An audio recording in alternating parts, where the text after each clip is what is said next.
as just the document, and we are going to create a table of contents for whatever this document is going to contain. Right now, we don't know what the document is going to contain, but what we know for sure is that in order to create a table of contents, there has to be a content in the document. And so we are going to generate those contents. I'm going to assume we are writing a thesis for a particular research that we've done.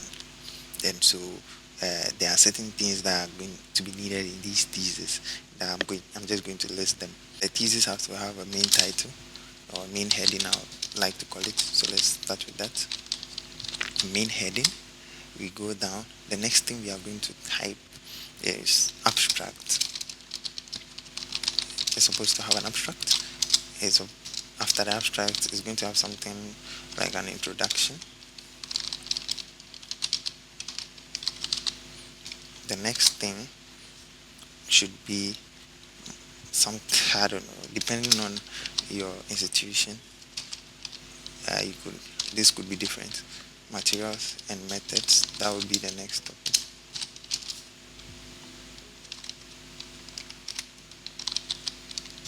The next one is going to be results and discussions.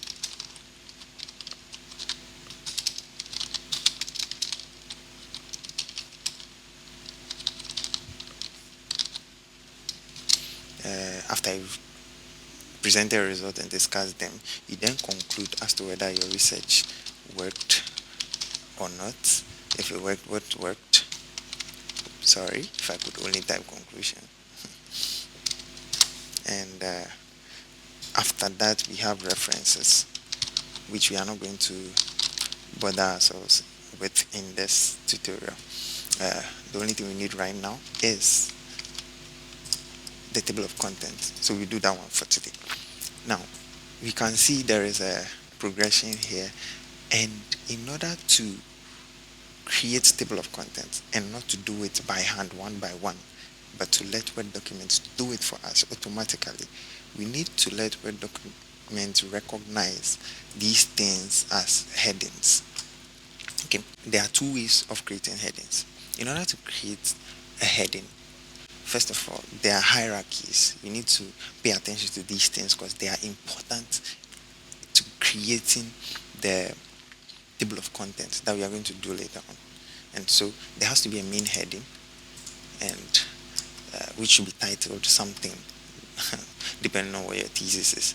And I'm going to teach you the very first way of creating a heading in Word documents. This is the right way of creating a heading, and this is the easiest way. Method number one, you can highlight the text you want to make your main heading and go to this part. I'm in the home tab. You see there are different tabs. I'm in the home tab, and then I will go to heading 1. So Word document would recognize this heading as a heading 1. But then as you can see, the color changes like blue as if it's a link. That is because Word document recognizes the heading text as a link that it can refer to at any point in time. We would understand that later on. Okay, this is the first one, and the next one, which is a subheading, would be heading 2, and then it goes on like that, like that, like that, like that. Now that's method number 1. The next method, which is method number 2 that I'm going to show you, is this tab here called references. This is basically going to be your very best friend in Word document. And so select the main heading, go to references. You will see add text in this portion. When you click the drop down, you see level 1, level 2, level 3. Basically these are heading 1, heading 2, heading 3s. So like I said, there are different hierarchies or levels in headings, and this one is limited to only 3, by the way. And so you can click level 1 and it does the same thing, and then you come to level 2 for this, and then this would also be level 2. But depending on whether you have subheadings or subheadings, you can go down the levels in that manner. Okay, so that is what we are going to do right now. So I'm going to follow the easiest method in order to save us time.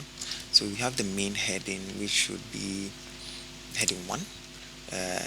The abstract will be heading 2. The introduction will also be heading 2 because it's not under the abstract. Now, let's say the introduction had something like um some subheadings, like let's say 1, just anything that is coming to my mind. That's what I'm typing. And then 2. And these are subheadings under the introduction.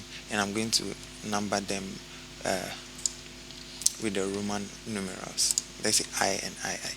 Under the introduction, I'm going to select these two and make them heading 3s, which are the subheadings for the introduction, which are just the same as saying third level headings. Now, when I do that, you see the Roman numbers go away. So I'm just going to put those back by clicking one of these.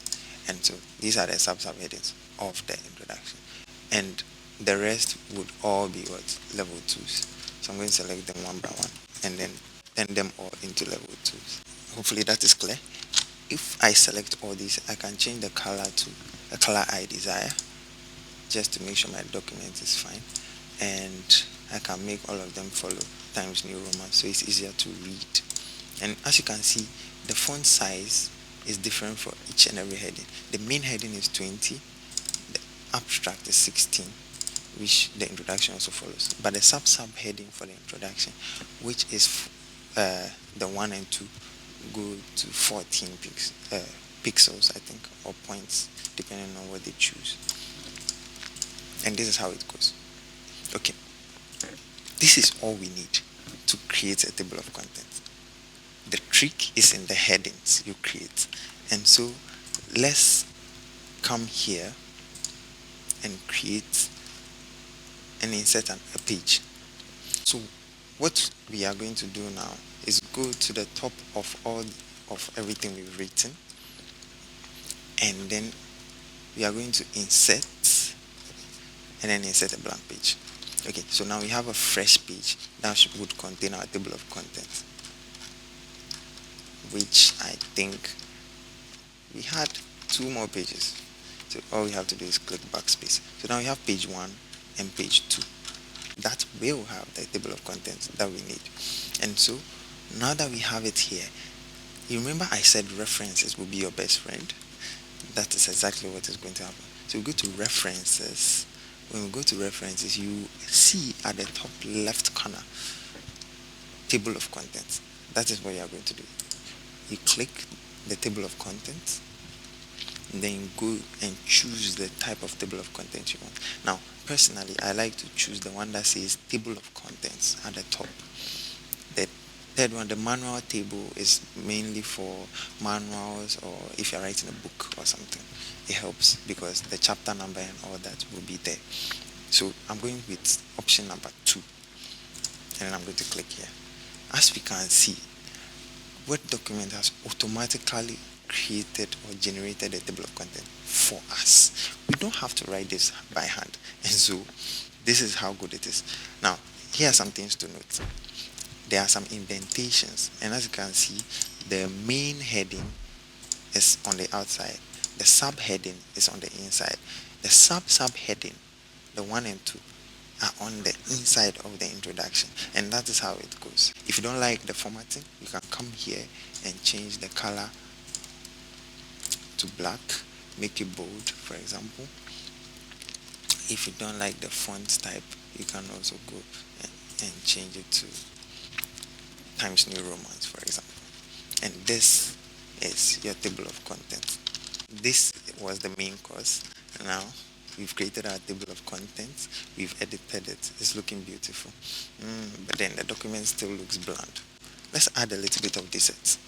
This is a little bit of extra for all those who remain in the video until this point. And so there's a little trick. Let's say you are limited to about a number of pages, but then you've not started writing, but you want to be sure that your document can cover all of those pages.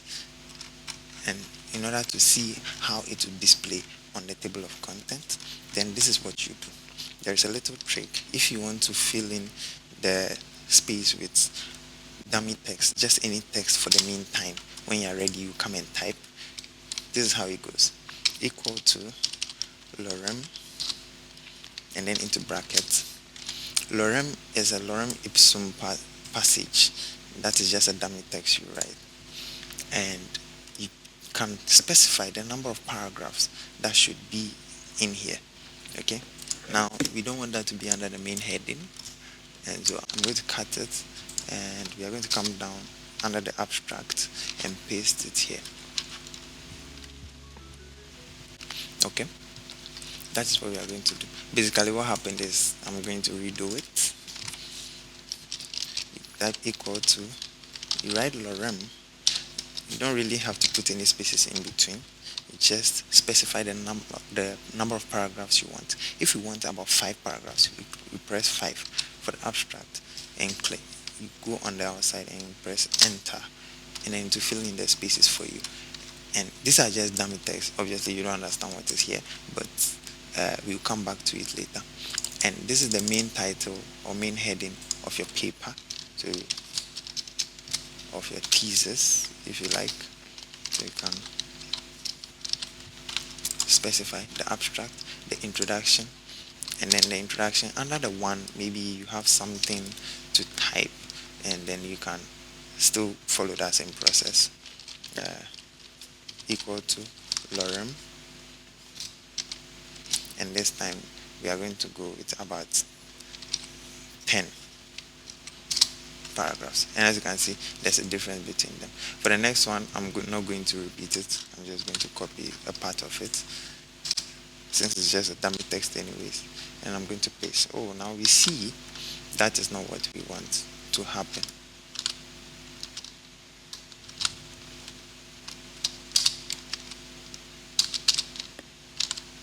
Yes, and so like this.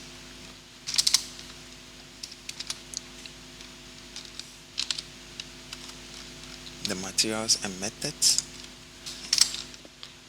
and I'm just going to fill in the spaces really quickly, and then with your conclusion. Let's say the conclusion wasn't that much of a text, and then it's something like this. And so it gives you a picture of how much space your document can hold or contain before you come and type your text. When you come back to the table of contents, how do you make sure that everything shows like it's on the right kind of page? Basically, a little bit of an additional dessert is that you can be on any page, come to insert, you will see right here page number. When you click it, you can choose where you want the page number to be. I usually choose at the bottom of the page and choose the one at the right hand side, and so all my pages will have page numbers like this, just for reference sake. So when you come to table of contents, you update the table. What I like to do is update entire table, because it does the page numbers and also every other thing that is needed, and click OK. And as you can see, some of the page numbers changed from here, because some of the things have been moved to page number 3 and the others all the way to 4. That is how many pages we have, from page number 1 to 4. So let's say you were limited to 4 pages document. This is how you make sure that your pages will remain on the same 4-page document. You fill it in with a dummy text, and then you come and replace it with your actual text later on. This is how you create table of contents in Word document. Hopefully this was understandable, but if you have any comments to make, or if anything was confusing or any suggestions, kindly comment below, and I would like to know if you like these lessons. Would you like to see more of them? Let me know. Thank you for staying through the video. I hope you learned something. Kindly like this video and subscribe to the channel. It tells me the video was helpful for you. Also, don't forget to turn on the bell icon next to the subscribe button so you don't miss any helpful videos.